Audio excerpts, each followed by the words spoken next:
വിശദമായ വാർത്തകൾ നോക്കാം. വയനാട് മാനന്തവാടി പയ്യാമ്പള്ളിയിൽ മധ്യവയസ്കനെ കൊലപ്പെടുത്തിയ കാട്ടാന ബേലൂർ മക്നിയെ പിടികൂടാനുള്ള ദൌത്യം ഉടൻ ആരംഭിക്കും. ആനയെ മയക്കുവെടിവെച്ച മുത്തങ്ങയിലേക്ക് മാറ്റാനാണ് തീരുമാനം. കുങ്കിയാനങ്ങളടക്കം പടമലയിൽ സജ്ജമാണ്. കൊല്ലപ്പെട്ട അജീഷിന്റെ മൃതദേഹം ഇന്ന് സംസ്കരിക്കും. പടമല സെന്റ് അൽഫോൺസ് പള്ളിയിൽ വൈകിട്ട് 3-നാണ് സംസ്കാരം. വാർത്തയുടെ വിശദാംശങ്ങളുമായി അനീഷ് കുമാർ ചേരുന്നു. തത്സമയം അനീഷ്, എന്താണ് നിലവിലെ ഒരു സാഹചര്യം? ഇന്ന് കാട്ടാനയെ മയക്കുവെടി വയ്ക്കാനുള്ള സാധ്യത എത്രമാത്രമുണ്ട്? അവിടുത്തെ നിലവിലെ സാഹചര്യം എന്താണ്? ഏറ്റവും പുതിയ വിശദാംശങ്ങൾ എന്താണ്?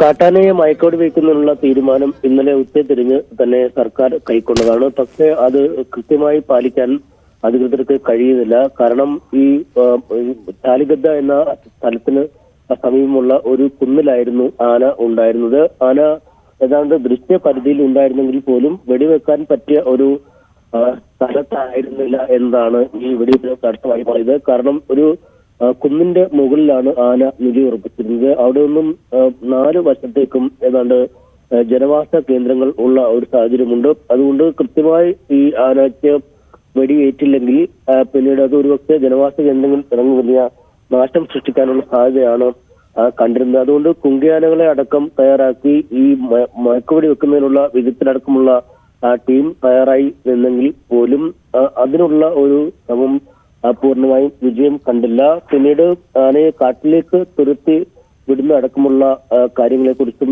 ആലോചിച്ചിരുന്നു. എന്നാൽ അതും ആ സമയം വരെ നമുക്ക് ഏറ്റവും ഒടുവിൽ വിവരം ലഭിക്കുമ്പോഴും വിജയം കണ്ടില്ല എന്നാണ് മനസ്സിലാക്കാൻ സാധിക്കുന്നത്.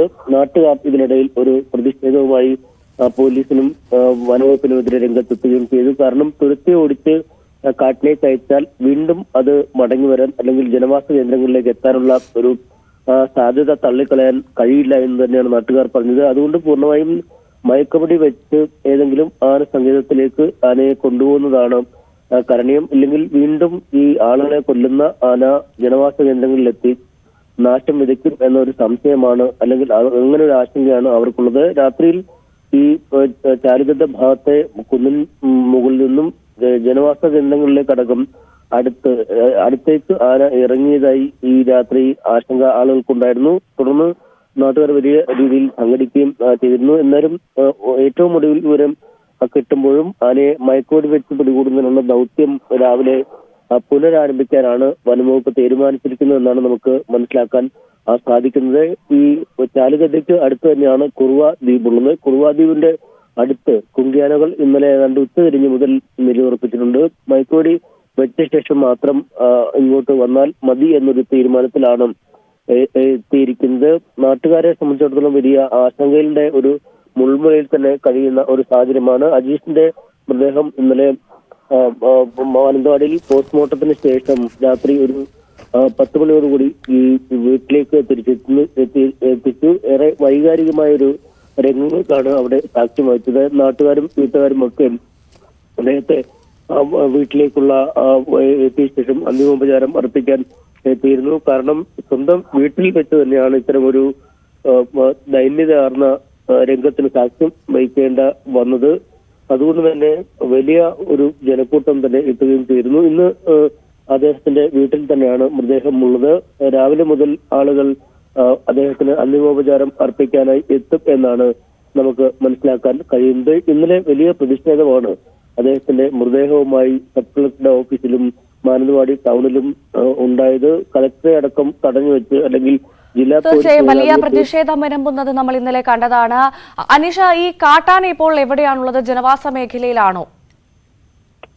ചാലിഗദ്ദ ഭാഗത്ത് തന്നെ ആയിരുന്നു ഏറ്റവും ഒടുവിൽ വിവരം ലഭിക്കുമ്പോൾ കാട്ടാന ഉണ്ടായിരുന്നത്. കാട്ടാനയുടെ സ്ഥാനം മാറി സംബന്ധിച്ച് അല്ലെങ്കിൽ ഏത് ഭാഗത്തേക്ക് പോയി എന്നത് സംബന്ധിച്ച വനംവകുപ്പ് ഇപ്പോഴും കൃത്യമായൊരു വിവരം നൽകുന്നില്ല. കാരണം ഈ ജനവാസ മേഖലകളിലടക്കമുള്ള ഇടത്തേക്ക് പോയാൽ വലിയ നാശനഷ്ടങ്ങൾ ഉണ്ടാകും. അല്ലെങ്കിൽ ആന ഏത് രീതിയിൽ പ്രതികരിക്കുന്ന കാര്യം നമുക്ക് പ്രവചിക്കാൻ കഴിയില്ല. അതുകൊണ്ട് ഇപ്പോൾ ഏറ്റവും ഒടുവിൽ വനംവകുപ്പ് ഈ ആനയുടെ സ്ഥാനം സംബന്ധിച്ച പുതിയ വിവരം ലഭിച്ചിട്ടില്ല. ഇന്നലെ രാത്രി നൈറ്റ് വിഷൻ ഡ്രോൺ അടക്കമുള്ളവ ഉപയോഗിച്ച് ആനയുടെ സ്ഥാനം നിർണയിച്ചിരുന്നു എന്നാണ് മനസ്സിലാക്കാൻ കഴിയുന്നത്. ഒപ്പം ഈ മേഖലകളിലെല്ലാം രാത്രിയിലുടനീളം ഈ മൈക്കുമായി അനൗൺസ്മെന്റ് ഉണ്ടായിരുന്നു. ആനയെ തളയ്ക്കാനുള്ള ശ്രമങ്ങൾ അന്തിമഘട്ടത്തിലേക്ക് കടന്നിരിക്കുകയാണ്. അതുകൊണ്ട് ആരും വീടുകൾ വിട്ട് പുറത്തിറങ്ങരുത്, അല്ലെങ്കിൽ പൊതുസ്ഥലങ്ങളിലേക്ക് ഇറങ്ങി നടക്കരുത് എന്ന അടക്കമുള്ള കാര്യങ്ങൾ ഇന്നലെ രാത്രി പറഞ്ഞിരുന്നു. എന്തായാലും അല്പസമയത്തിനകം നമുക്ക് വനംവകുപ്പിൽ നിന്നും ആനയുടെ സ്ഥാനം സംബന്ധിച്ച് കൃത്യമായി വിവരം ലഭിക്കുമെന്നാണ് മനസ്സിലാക്കാൻ കഴിയുന്നത്. അതായത് ജനവാസ മേഖലയിലാണ് ഇപ്പോഴും കാട്ടാനുള്ളത്, അതുകൊണ്ട് തന്നെ വലിയ ജാഗ്രതാ നിർദ്ദേശം പ്രദേശത്ത് പുറപ്പെടുവിച്ചിട്ടുണ്ടാകും അല്ലേ? തീർച്ചയായും ജാഗ്രതാ നിർദ്ദേശം രാത്രിയിലുടനീളം മൈക്കുമായി ഈ അധികൃതർ ഈ പരിസരത്ത് ചാലിഗദ്ദ ഭാഗത്ത് വലിയ രീതിയിലുള്ള മുന്നറിയിപ്പ് സന്ദേശം നൽകുന്ന ഒരു കാഴ്ചയാണ് കാണാൻ കഴിയുന്നത്. രാത്രിയിൽ എന്തായാലും ഈ ആനയെ കാട്ടിലേക്ക് തുരത്താനുള്ള ഒരു നീക്കം തന്നെ നടത്തും എന്നൊരു ആശങ്ക ജനങ്ങൾക്കുണ്ടായിരുന്നു. പക്ഷേ രാത്രിയിൽ ഇത്തരത്തിലൊരു ശ്രമം വിജയം കണ്ടോ, അല്ലെങ്കിൽ രാവിലെ ഇപ്പോൾ പുലർച്ചെ ആനയുടെ സ്ഥാനം എവിടെയാണ് എന്നത് സംബന്ധിച്ച വനവകുപ്പിന്റെ ഉദ്യോഗസ്ഥരിൽ നിന്ന് നമുക്കൊരു കൃത്യമായ വിവരം ലഭിച്ചിട്ടില്ല. എന്നാലും അല്പസമയത്തിനകം ഈ സംബന്ധിച്ച ഒരു നിർദ്ദേശം ലഭിക്കും, അല്ലെങ്കിൽ എവിടെയാണ് എന്ന് സംബന്ധിച്ച നിർദ്ദേശം ലഭിക്കും. ഒപ്പം ദൗത്യം എപ്പോൾ ആരംഭിക്കും, അല്ലെങ്കിൽ മയക്കുവെടി വെക്കുന്നതിനുള്ള ശ്രമങ്ങൾ എപ്പോൾ ആരംഭിക്കും എന്നത് സംബന്ധിച്ചും കൃത്യമായൊരു വിവരം ലഭിക്കും. അനീഷ, ഇന്നലെ ഇത്രമാത്രം വലിയ പ്രതിഷേധം ഉണ്ടായിട്ട് പോലും എന്തുകൊണ്ടാണ്, അല്ലെങ്കിൽ എന്ത് കാരണമാണ് ഈ ദൗത്യം നടക്കാതിരുന്നത്, അല്ലെങ്കിൽ മയക്കുവെടി വെക്കാതിരുന്നത്? ഇതിന് അധികൃതർ പറയുന്നത് എന്താണ്? ഈ വെളിച്ചക്കുറവ് തന്നെയാണോ?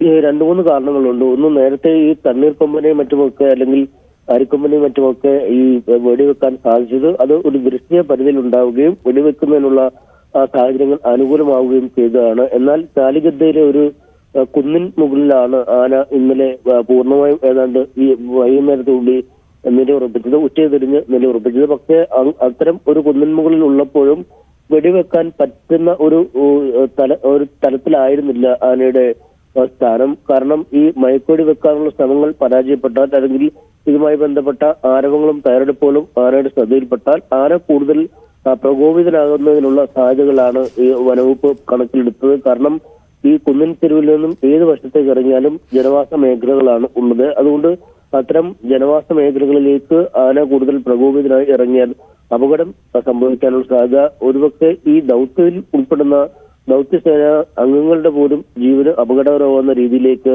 ആന മാറിയേക്കും എന്ന ആശങ്കകളും നിലവിലുണ്ടായിരുന്നു. അതുകൊണ്ട് തന്നെയാണ് രാത്രിക്ക് മുമ്പ് ആനയെ വെടിവെക്കാൻ കഴിയാതെ വന്നതെന്നാണ് പറയുന്നത്. ഒപ്പം ഈ ഒരാളിനെ കൊന്ന ശേഷമാണ് ആന നിലയുറപ്പിച്ചിരിക്കുന്നത്. അതുകൊണ്ട് തന്നെ കൂടുതൽ ഏത് രീതിയിലുള്ള പ്രകോപനം ആനയുടെ ഭാഗത്തുനിന്നും ഉണ്ടാവും എന്നത് ഒരു തരത്തിലും പ്രവചിക്കാൻ കഴിയാത്ത ഒരു സാഹചര്യം ഉണ്ടായിരുന്നു. ഒപ്പം രാത്രി ആയിക്കഴിഞ്ഞാൽ പിന്നീട് ഈ ദൗത്യത്തിന്റെ മറ്റു കാര്യങ്ങൾ പൂർണ്ണമായും പൂർത്തിയാക്കാൻ കഴിയാത്തൊരു സാഹചര്യമുണ്ട്. കാരണം വെടിയേറ്റ ശേഷം ഏതാണ്ട് 1 മണിക്കൂർ കഴിഞ്ഞാലാണ് കുങ്കിയാനകളെ വരുത്തി ബലപ്രയോഗത്തിലൂടെ ആനയെ വാഹനത്തിലേക്ക് കയറ്റാൻ കഴിയുക. ഈ വാഹനങ്ങൾ അടുത്തെത്തുന്ന ഒരു സ്ഥലത്തല്ല ആന ഇന്നലെ ഉണ്ടായിരുന്നത്. ചാലിഗദ്ദയ്ക്ക് സമീപം ഏതാണ്ട് 300 മീറ്ററോളം മാറിയുള്ള ഒരു സ്ഥലത്ത് നിന്നാണ് ഈ കുന്നിൻ ചെരുവിലേക്ക്, അല്ലെങ്കിൽ കുന്നിന്റെ അടുത്തേക്ക് പോവുക. അവിടെ വരെ ഈ ആനകളെ എത്തിക്കുക, അവിടെ നിന്നും ഈ മയക്കുവെടി വെച്ച ശേഷം ഈ കൊമ്പനെ മോഴയെ താഴേക്ക് എത്തിക്കുക തുടങ്ങിയ കാര്യങ്ങളൊക്കെ അങ്ങേറ്റം ദുഷ്കരമായ ഒരു സാഹചര്യമുണ്ട്. അതുകൊണ്ട് തന്നെയാണ് ഇന്നലെ ദൗത്യം നടക്കാതെ പോയെന്ന് പറയുന്നു. പ്രത്യേകിച്ചും ആനയെ ദൃശ്യപരിധിയിലെത്തുകയും, അല്ലെങ്കിൽ ഈ മയക്കുവെടി വെക്കാൻ പര്യാപ്തമായൊരു സ്ഥലത്ത് എത്തുകയും ചെയ്യുക എന്നത് നടന്നിട്ടില്ല. അതുകൊണ്ട് തന്നെയാണ് ഇന്നത്തെ ദൗത്യം ഈ മയക്കുവെടി വെച്ച് പിടികൂടി കാട്ടുപേക്ഷിച്ച്, അല്ലെങ്കിൽ ഈ ആന പരിപാലന കേന്ദ്രത്തിലേക്ക് മാറ്റി പിന്നീട് പുറത്തേക്ക് വിടുക എന്നീ തീരുമാനം എത്തിയെങ്കിലും അത് നടപ്പിലാക്കാൻ കഴിയാതെ വന്നത് ഇത്തരമൊരു സാഹചര്യത്തിലാണ് എന്നാണ് മനസ്സിലാക്കാൻ കഴിയുന്നത്. അനീഷ, ആന നിലവിൽ നിൽക്കുന്ന സ്ഥലത്ത് നിന്ന് ദൗത്യം പൂർത്തീകരിക്കാൻ സാധിക്കുമോ? എന്താണ് അധികൃതർ പറയുന്നത്? തീർച്ചയായും ആ ഭാഗത്തു നിന്ന് തന്നെ ഈ ദൗത്യം പൂർത്തീകരിക്കാൻ കഴിയുമെന്ന ഒരു പ്രതീക്ഷയാണുള്ളത്. പക്ഷേ ഏറ്റവും ഒടുവിൽ നമുക്ക് ആനയുടെ സ്ഥാനം സംബന്ധിച്ച വനവകുപ്പിന്റെ ഭാഗത്തുനിന്നും കൃത്യമായൊരു വിവരം ലഭിച്ചിട്ടില്ല. അർദ്ധരാത്രിയോടുകൂടി ആന ചാലിഗദ്ദ ഭാഗത്തുനിന്നും താഴേക്ക് ജനവാസ കേന്ദ്രത്തിനാണ് അടുത്തേക്ക് എത്തിയെന്നാണ് മനസ്സിലാക്കാൻ കഴിയുന്നത്. പക്ഷേ ജനക്കൂട്ടമൊക്കെ ആർത്ത് വിളിച്ച് അവിടേക്ക് ചെന്നെങ്കിലും ആന അതിന്റെ സ്ഥാനം പഴയ കുന്നിലേക്ക് തന്നെ മടങ്ങിപ്പോയി എന്ന് വിവരം ലഭിക്കുന്നുണ്ട്. എന്തായാലും ഏറ്റവും ഒടുവിൽ ആനയുടെ സ്ഥാനം സംബന്ധിച്ച ഒരു കൃത്യമായ വിവരം വനംവകുപ്പിന്റെ ഭാഗത്തും നൽകിയിട്ടില്ല. കാരണം ആളുകൾ വളരെ ആകാംക്ഷ ഭരിതരായി എന്താണ് ഈ ആനയുടെ കാര്യത്തിൽ സംഭവിക്കുക എന്ന ഒരു കാത്തിരിപ്പുണ്ട്. പക്ഷേ വനംവകുപ്പ് ഇപ്പോൾ കൃത്യമായി ഈ ആന ഇനിയും കുറുവാ ദ്വീപ് വഴി ഇറങ്ങി കാട്ടിലേക്ക് പോയോ അല്ലെങ്കിൽ അവിടെ തന്നെ നിലയുറപ്പിക്കുന്നതെന്ന് സംബന്ധിച്ചൊരു വിശദീകരണം നൽകിയിട്ട് അല്പസമയത്തിനകം നമുക്ക് ആ കാര്യം ലഭ്യമാക്കാൻ കഴിയുമെന്നാണ് പ്രതീക്ഷിക്കുന്നത്. ഈ ആനയെ മയക്കുവെടി വെച്ച് എങ്ങോട്ട് കൊണ്ടുപോകാനാണ് തീരുമാനിച്ചത്? അല്ലെങ്കിൽ അത്തരത്തിലൊരു തീരുമാനം വന്നിട്ടുണ്ടോ? ഒരു സ്ഥിരീകരണം വന്നിട്ടുണ്ടോ? ആനയെ വെടിവെച്ച് ഈ ആനപരിപാലന കേന്ദ്രം മുത്തങ്ങ അടക്കമുള്ള സ്ഥലങ്ങളിലേക്ക് കൊണ്ടുപോകുക എന്നൊരു രീതി ആലോചിക്കുന്നു. കാരണം കഴിഞ്ഞ തവണ തണ്ണീർക്കൊമ്പനെ വെടിവെച്ച ശേഷം മയക്കുവെടി വെച്ച് പിടികൂടി നേരെ കർണാടകത്തിലേക്ക് ബന്ദിപ്പൂരിലേക്ക് കൊണ്ടുപോകുന്ന ഒരു സാഹചര്യം ഉണ്ടായിരുന്നു. പക്ഷേ അതിനെക്കുറിച്ച് വലിയ വിമർശനങ്ങൾ പിന്നീട് ഉയർന്നു. കാരണം ആദ്യ മയക്കുവെടി വെച്ച് പിടികൂടിയ ആനയെ 2 ആഴ്ചക്കുള്ളിൽ വീണ്ടും മയക്കുവെടി വെക്കുന്ന ഒരു സാഹചര്യം ഉണ്ടായത്. ഒപ്പം ഈ വലിയ രോഗബാധിതരായിരുന്നു തണ്ണീർക്കൊമ്പൻ. ശരീരമാസകലം വ്രണങ്ങളുണ്ടായിരുന്നു. ശരീരത്തിൽ വലിയൊരു മുഴയും അതിൽ പഴുപ്പുമൊക്കെ അടിഞ്ഞ് ഈ ആകെപ്പാടെ ശാരീരികാവസ്ഥ മോശമായ സാഹചര്യം ഉണ്ടായിരുന്നു. പക്ഷേ ഇത്തരം കാര്യങ്ങളൊന്നും പരിശോധിക്കാൻ നിൽക്കാതെ നേരെ കർണാടകത്തിലേക്ക് 100-ലധികം കിലോമീറ്ററുകൾ സഞ്ചരിച്ച് അപ്പോൾ തന്നെ യാത്ര ചെയ്യുന്ന ഒരു സാഹചര്യം ഉണ്ടായിരുന്നു. പക്ഷെ അത് ഒരുപക്ഷെ ആനയുടെ മരണത്തിലേക്ക് നയിച്ച കാരണങ്ങളിൽ ഒന്നായി ഈ വിമർശനങ്ങളും ഉയർന്നു. കാരണം ആനയെ മയക്കുവെടി വെച്ച് പിടികൂടിയ ശേഷം പിന്നീട് മതിയായ ചികിത്സ നൽകി അതിന്റെ പുനരധിവാസം ഉറപ്പാക്കിയ ശേഷം കാട്ടിലേക്ക് വിടാനുള്ള തിടുക്കം കാണിച്ചാൽ മതിയെന്ന വിമർശനമാണ് വരുന്നത്. അതുകൊണ്ട് ഇത്തവണ ഈ മോഴയെ വെടിവെച്ച് പിടികൂടിയാലും അത് കൃത്യമായ പരിശോധനകളൊക്കെ പൂർത്തിയാക്കി അതിന്റെ നടപടിക്രമങ്ങൾ പൂർത്തിയാക്കി മാത്രമേ കർണാടകത്തിലേക്ക് തിരിച്ചെത്തിക്കും അല്ലെങ്കിൽ കാട്ടിലേക്ക് തുറന്നുവിടാനുമുള്ള സാധ്യതകൾ നമുക്ക് കാണാൻ കഴിയുള്ളൂ. കാരണം ഒറ്റയാഴ്ച മുമ്പാണ് ഇത്തരത്തിൽ തണ്ണീർക്കൊമ്പൻ എന്ന ആന ഈ ദൗത്യത്തിനിടയ്ക്ക് മയക്കുവെടിയേക്ക് പിന്നീട് ബന്ദിപ്പൂരിലെത്തി ആനപരിപാലന കേന്ദ്രത്തിലേക്ക് ഇറക്കും മുമ്പ് അല്ലെങ്കിൽ ഒരു വൈദ്യ പരിശോധനാ നടപടികൾ പൂർത്തിയാക്കും മുമ്പ് പോലും ജീവൻ വെടിയേണ്ടി വന്ന ഒരു സാഹചര്യമുണ്ട്. അതുകൊണ്ട് കഴിഞ്ഞ തവണ ഉണ്ടായ പിഴവുകൾ അല്ലെങ്കിൽ കഴിഞ്ഞ തവണ വനവകുപ്പിനെതിരെ ഉണ്ടായ വിമർശനങ്ങൾ എന്നിവ കൂടി പരിഗണിച്ചായിരിക്കും ഒരു ദൗത്യത്തിന്റെ അവസാന ഘട്ടത്തിലേക്ക് വനംവകുപ്പ് കടക്കുക. അനീഷ്, ഈ ഇന്നലെ നമ്മൾ കണ്ടതാണ് ഈ അജീഷിന്റെ മരണത്തിന് പിന്നാലെ വനംവകുപ്പ് അധികൃതർക്കെതിരെ സർക്കാരിനെതിരെയൊക്കെ വലിയ ജനരോഷം അണപൊട്ടുന്നത്. MLA-മാർക്കെതിരെയും വനമന്ത്രിക്കടക്കം ഉള്ളവർക്കെതിരെ ഗോബാക്ക് വിളികളൊക്കെ നമ്മൾ കേട്ടതാണ്. ഇന്ന് അത്തരത്തിൽ ഏതെങ്കിലും ഒരു പ്രതിഷേധത്തിന് സാധ്യതയുണ്ടോ? ഇന്നലെ വലിയ പ്രതിഷേധം തന്നെയാണ് ഇതുമായി ബന്ധപ്പെട്ട് മാനന്തവാടി പട്ടണത്തിൽ ഉണ്ടായത്. കാരണം പെട്ടെന്നുണ്ടായ ഒരു മരണം, അതും സ്വന്തം വീട്ടിൽ വെച്ച് ഒരാൾ കൊല്ലപ്പെടുക. നേരത്തെ കൃഷിയിടത്തിലേക്ക് പോവുകയോ അല്ലെങ്കിൽ ആനയുടെ മുന്നിൽ അബദ്ധത്തിൽപ്പെടുകയൊക്കെ ചെയ്യുമ്പോൾ ആളുകൾക്ക് മരണമുണ്ടാകുന്ന കാഴ്ച പുതിയതല്ല. പക്ഷേ സ്വന്തം വീട്ടിൽ പോലും വയനാട്ടിലെ ആളുകൾ സുരക്ഷിതരല്ല എന്നൊരു സന്ദേശം അല്ലെങ്കിൽ അത്തരം ഒരു ഞെട്ടിക്കുന്ന വിവരം പുറത്തു വന്നതുകൊണ്ട് തന്നെ വലിയ ജനരോഷമാണ് ഈ മേഖലകളിൽ വരുന്നത്. ആളുകൾ ഒന്നടങ്കം പ്രതിഷേധത്തിനായി എത്തുന്നു. 100 കണക്കിന് ആളുകളാണ് മാനന്തവാടിയിൽ പ്രതിഷേധിച്ച് രംഗത്തെത്തിയത്. പ്രധാനമായും ആനയെ തുരത്തുക അല്ലെങ്കിൽ ആനയെ മയക്കുവെടി വെക്കുക എന്നത് തന്നെയായിരുന്നു ഏറ്റവും പ്രധാന ആവശ്യം. ഒപ്പം ആളുകളുടെ സ്വത്തിനും ജീവനും സംരക്ഷണം നൽകാൻ സർക്കാരിന് ബാധ്യതയുണ്ട് എന്ന് വീണ്ടും വീണ്ടും ഊന്നി പറഞ്ഞാണ് അവർ പ്രതിഷേധവുമായി രംഗത്തെത്തിയത്. കാരണം അടുത്തിടെ പല സാഹചര്യങ്ങളിൽ ഇതുപോലെ ആനയുടെയും കരടിയുടെയും പുലിയുടെയും കടുവയുടെയും ഒക്കെ ആക്രമണത്തിൽ ആളുകൾക്ക് ജീവൻ നഷ്ടമാവുകയോ അല്ലെങ്കിൽ അവരുടെ ജീവനോപാധികൾ നഷ്ടമാവുകയോ അല്ലെങ്കിൽ സ്ഥിരമായി ഒരു അസുഖബാധിതരായി മാറേണ്ട ഒരു അവസ്ഥയിലേക്കോ നീങ്ങുന്ന സാഹചര്യമുണ്ട്. പക്ഷേ അതിന് കൃത്യമായൊരു പരിഹാരം അകലെയാണ്. ഒപ്പം ഈ മരിച്ച അജീഷിന്റെ കുടുംബത്തിനൊരു ധനസഹായം അല്ലെങ്കിൽ അവർക്ക് ജോലി എന്നത് സംബന്ധിച്ച ഒരു ഉറപ്പും സർക്കാരിൽ നിന്ന് നേടേണ്ടതുണ്ട്. സാധാരണഗതിയിൽ 5 ലക്ഷം രൂപയാണ് ഇത്തരത്തിൽ ഈ കാട്ടാനയുടെയോ അല്ലെങ്കിൽ കാട്ടുജീവികളുടെയോ ആക്രമണം മൂലം മരിക്കുന്നവർക്ക് നൽകുക. എന്നാൽ ആ നഷ്ടപരിഹാരം പര്യാപ്തമല്ല എന്ന നിലപാടിൽ ജനക്കൂട്ടം ഉറച്ചു നിൽക്കുകയായിരുന്നു. തുടർന്ന് 10 ലക്ഷം രൂപ നഷ്ടപരിഹാരം ഉടൻ നൽകും എന്ന ആദ്യ ഗഡുവായി നൽകുമെന്നൊരു തീരുമാനത്തിലേക്ക് എത്തി പിന്നീട് കൂടുതൽ പണം നൽകാൻ കഴിയുമോ എന്ന അതിന്റെ സാധ്യതകൾ ആരായാൻ മന്ത്രിസഭാ യോഗത്തിന് ചുമതലപ്പെടുത്തി. അല്ലെങ്കിൽ ആ മന്ത്രിസഭാ യോഗ തീരുമാനം ഉണ്ടാകുമ്പോൾ അതിനനുസരിച്ചുള്ള തീരുമാനം ഉണ്ടാകുമെന്ന് ഈ പ്രതിഷേധക്കാരെ അറിയിക്കുകയും ചെയ്തു. ഒപ്പം പറക്കുമുട്ടാത്ത 2 കുഞ്ഞുങ്ങളാണ് ഈ അജീഷിനുള്ളത്. അതുകൊണ്ട് അജീഷിന്റെ ഭാര്യയ്ക്ക് ജോലി സംബന്ധിച്ച ഒരു തീരുമാനവും കളക്ടറുടെ ഭാഗത്തുനിന്നും ഉണ്ടായി. ഒപ്പം നിരവധി കാർഷിക വൃത്തിയുമായി ബന്ധപ്പെട്ട നിരവധി ധനകാര്യ സ്ഥാപനങ്ങളിൽ നിന്നും ഈ ഇദ്ദേഹം പണം കടമെടുത്തിട്ടുണ്ട്. അദ്ദേഹത്തിന്റെ വായ്പാ ബാധ്യതകൾ പൂർണ്ണമായും എഴുതി തള്ളുക അല്ലെങ്കിൽ സർക്കാർ അടയ്ക്കുക എന്ന സംബന്ധിച്ച നിർദ്ദേശവും ഈ പ്രതിഷേധക്കാർ മുന്നോട്ട് വെച്ചിരുന്നു. അക്കാര്യത്തിലും സർക്കാരിന്റെ ഭാഗത്തുനിന്നും ഒരു അനുകൂലമായ തീരുമാനം ഉണ്ടാകും എന്ന നിർദ്ദേശം ആണ് ഇന്നലത്തെ യോഗത്തിൽ സർവകക്ഷി യോഗത്തിൽ നൽകിയത്. എന്തായാലും ഇത്തരം കാര്യങ്ങൾ രേഖാമൂലം തന്നെ സർക്കാർ എഴുതി നൽകി അതിന്റെ മിനിറ്റ്സിന്റെ പകർപ്പ് പ്രതിഷേധക്കാർക്ക് കൈമാറിയ ശേഷമാണ് പ്രതിഷേധം അവസാനിപ്പിച്ച് മൃതദേഹം പോസ്റ്റ്മോർട്ടത്തിനായി വിട്ടുകൊടുക്കാനുണ്ടായ സാഹചര്യം ഉടലെടുത്തത്. ജില്ലാ കളക്ടറെയും ജില്ലാ പോലീസ് മേധാവിയും ഒക്കെ തടഞ്ഞു വയ്ക്കുകയും അവർക്കൊക്കെതിരെ ഈ പ്രതിഷേധത്തിന്റെ ചൂടറിയുകയും ചെയ്ത ഒരു ദിനമായിരുന്നു ഇന്നലെ. എന്തായാലും ഈ ആദ്യ ഘട്ട പ്രതിഷേധത്തിന് ശേഷം പിന്നീട് സർക്കാർ ആശുപത്രിയിൽ എത്തിച്ച് പോസ്റ്റ്മോർട്ടം നടപടികൾ പൂർത്തിയാക്കി രാത്രിയോടെ വീട്ടിലേക്ക് എത്തിച്ചു. ഇനി മൃതദേഹം വെച്ചൊരു പ്രതിഷേധം അല്ലെങ്കിൽ അത്തരമൊരു നാടകീയ രംഗങ്ങൾ ഉണ്ടാവില്ല എന്നാണ് നമുക്ക് ഈ ഘട്ടത്തിൽ മനസ്സിലാക്കാൻ കഴിയുന്ന. പക്ഷേ സാഹചര്യങ്ങൾ മാറി മറിയുകയാണ്. ആനയെ പിടികൂടുന്നതുമായി ബന്ധപ്പെട്ടും അല്ലെങ്കിൽ ആനയെ വെടിവെച്ച് പിടികൂടി കാട്ടിലേക്ക് അയക്കുന്നതുമായി ബന്ധപ്പെട്ടും ഒക്കെയുള്ള നടപടിക്രമങ്ങൾ തുടരേണ്ടുള്ളത്. ഇത്തരം കാര്യങ്ങളിൽ ഒരു അനുഭവം വന്നാൽ നാട്ടുകാർ ഏത് രീതിയിൽ ഇനി പ്രതികരിക്കും എന്നതിനെ കുറിച്ച് നമുക്ക് അറിയാൻ കഴിയില്ല. എന്തായാലും ഈ വനം മന്ത്രിക്കെതിരെ സൂക്തമായ വിമർശനങ്ങളും വലിയ പ്രകോപനവും തന്നെയാണ്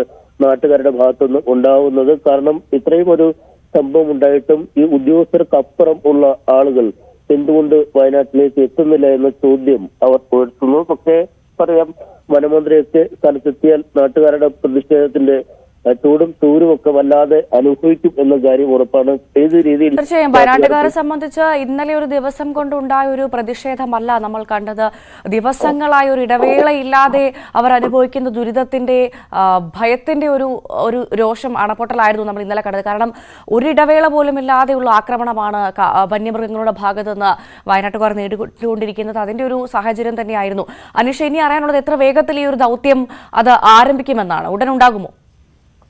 ദൗത്യം ഉടൻ ഉണ്ടാകുമെന്നാണ് നമുക്ക് മനസ്സിലാക്കാൻ കഴിയുന്നത്. എന്തായാലും വനവകുപ്പ് ഉദ്യോഗസ്ഥരുമായി നമ്മൾ ഉടൻ തന്നെ ആശയവിനിമയം നടത്താൻ ശ്രമിക്കുന്നുണ്ട്. അത്തരത്തിൽ ഒരു കൃത്യമായ നടപടി ഏത് സമയത്തേക്കുണ്ടാവും? രാവിലെ തന്നെ ഈ ആശങ്ക പരിഹരിക്കുമോ എന്ന ഒരു ചോദ്യം ബാക്കിയാവുന്നു. കാരണം സംസ്കാര ചടങ്ങുകളടക്കം നടക്കാനുള്ള ചാലിഗദ്ദ ഭാഗത്തേക്ക് കൂടുതൽ നാട്ടുകാർ ഒഴുകിയെത്താനുള്ള ഒരു സാധ്യതയും കാണുന്നു. അതുകൊണ്ട് ഈ ദൗത്യം വൈകിയാൽ അല്ലെങ്കിൽ ആനയെ സ്ഥലത്തു നിന്നും നീക്കം ചെയ്യുന്നത് വൈകിയാൽ ജനങ്ങളുടെ വലിയ പ്രതിഷേധത്തിന് കാരണമാക്കും എന്നത് നമുക്ക് ഉറപ്പാണ്. അതുകൊണ്ട് തന്നെ നടപടിക്രമങ്ങൾ ഉടൻ ആരംഭിക്കും എന്നാണ് മനസ്സിലാക്കാൻ കഴിയുന്നത്. ഈ മൊബൈൽ റേഞ്ചുകൾ അടക്കം ബുദ്ധിമുട്ടുള്ള ഒരു സാഹചര്യമുണ്ട്. അതുകൊണ്ട് തന്നെയാണ് നമുക്ക് ഈ വിവരങ്ങൾ കൃത്യമായി ഉദ്യോഗസ്ഥരിൽ നിന്നും ലഭിക്കാൻ ഒരു കാലതാമസം വന്നിരിക്കുന്നത്. അല്പസമയത്തിനകം നമുക്ക് ഇത് സംബന്ധിച്ച എന്താണ് രാവിലത്തെ അവരുടെ കർമ്മപദ്ധതി, അല്ലെങ്കിൽ ആനയുടെ സ്ഥാനം ഇപ്പോൾ എവിടെയാണ്, ആന പ്രദേശത്തോടുകൂടി എങ്ങാനും കാട്ടിലേക്ക് പോയിട്ടുണ്ടോ, അല്ലെങ്കിൽ മയക്കോടി വെക്കുന്നതിനുള്ള നടപടികൾ എപ്പോൾ തുടരും എന്നത് സംബന്ധിച്ച് ഒരു കൃത്യമായ ചിത്രം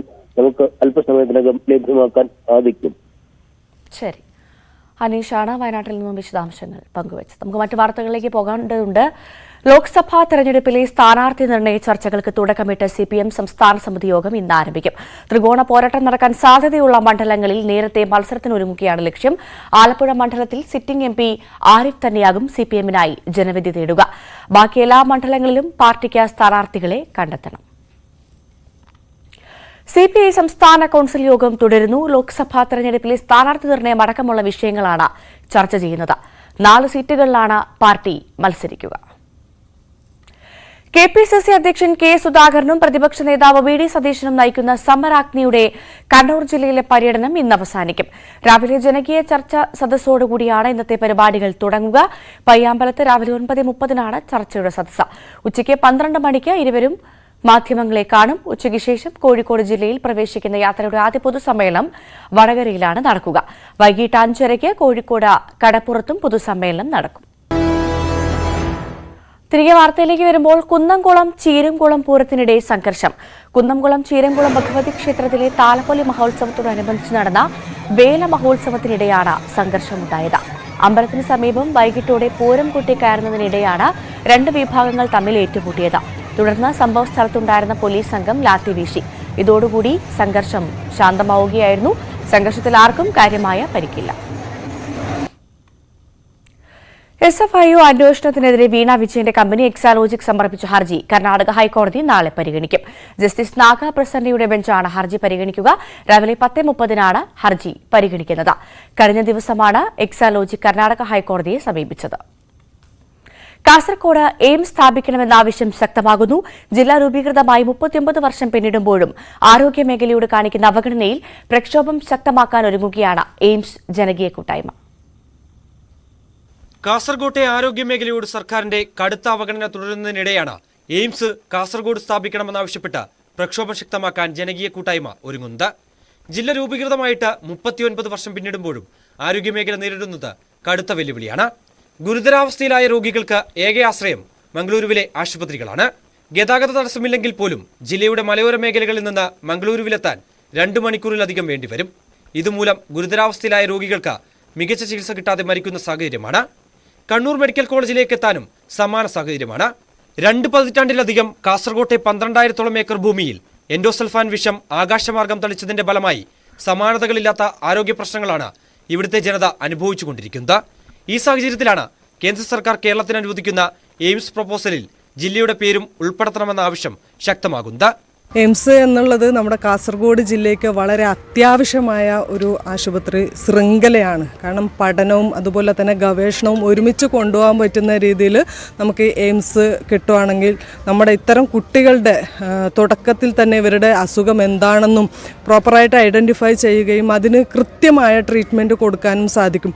ഇപ്പം ഗവൺമെൻറ് കൊടുക്കുന്ന ട്രീറ്റ്മെൻറ്റിൽ നിന്ന് തന്നെ ഓരോ ഘട്ടം ഘട്ടമായിട്ട് മരുന്നും കാര്യങ്ങളൊക്കെ വെട്ടിക്കുറച്ചുകൊണ്ടേയിരിക്കുകയാണ്. അപ്പോൾ നമ്മൾ എപ്പോഴും ആവശ്യപ്പെട്ടുകൊണ്ടിരുന്നത് ജില്ലയിൽ തന്നെ വിദഗ്ധമായ ഒരു ചികിത്സാ സംവിധാനമാണ്.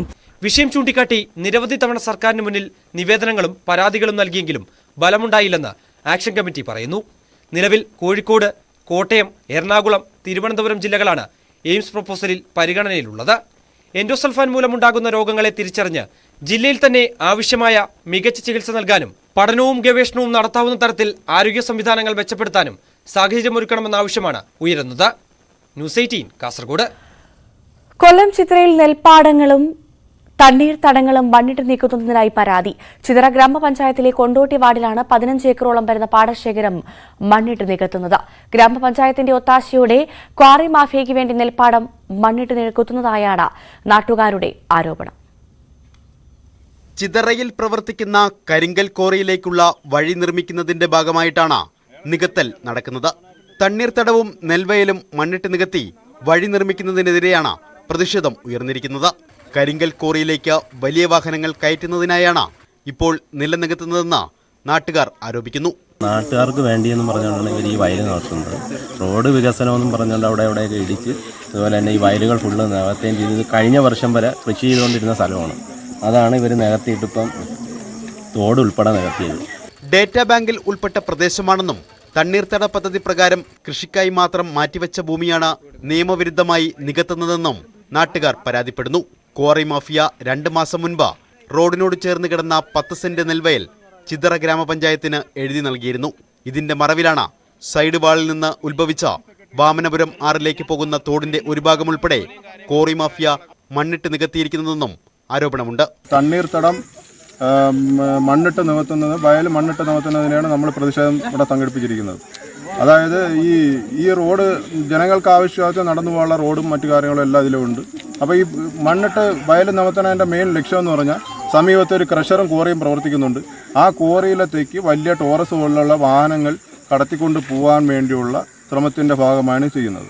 നാട്ടുകാരുടെ പരാതിയെ തുടർന്ന് ചിതറ പോലീസും മാങ്കോട് വില്ലേജ് ഓഫീസറും സ്ഥലത്തെത്തി. അനധികൃതമായി ഇട്ട മണ്ണ് നീക്കം ചെയ്യാൻ നടപടി സ്വീകരിക്കുമെന്ന് നാട്ടുകാർക്ക് ഉറപ്പ് നൽകി. ന്യൂസ് 18 കൊട്ടാരക്കര. ആദ്യ വാർത്ത പൂർണ്ണമാകുന്നു. നമസ്കാരം.